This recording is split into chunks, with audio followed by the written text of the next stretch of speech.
मेरे दादा मुझसे पूछा करते थे, अक्सर औरों से भी पूछा करते थे, लेकिन जब उन्होंने मुझसे पूछा तो फिर पूछना बंद कर दिया। वो पूछा करते थे कि अक्ल बड़ी की भैंस।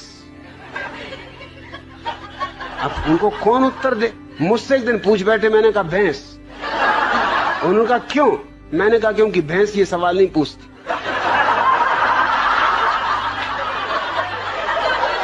ये खुजली तुम्हारी अक्ल में ही चलती। भैंस तो बिल्कुल परमहंस दशा में।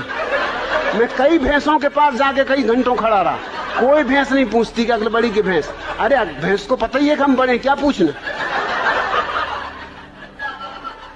फिर उन्होंने नहीं पूछा। फिर मैं कई दफा उनसे पूछता था कि पूछो ना अक्ल बड़ी की भैंस। कहते तू चुप रहे। वो मुझे कहीं नहीं ले जाते थे, वो बड़ा सत्संग करते थे, महात्माओं के पास जाते थे। वो जब भी जाए मैं बैठे ही रहता था कि आया मैं भी, कि नहीं तू ले जाने नहीं, तू कुछ ना कुछ उल्टी सीधी बात कह देगा।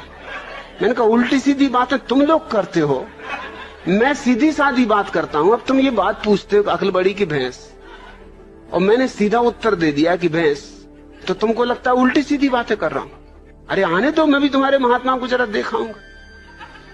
एक दफा मुझे ले गए, सिर्फ एक दफा ले गए। एक महात्मा के पास गए वो मिलने, मुझे ले गए। महात्मा की उम्र रही हो कोई 30 साल, मेरी उम्र रही होगी मुझसे से कोई 15 साल, और मेरे दादा की उम्र रही कम से कम 60 साल। महात्मा ने उनसे कहा आओ बच्चा बैठो।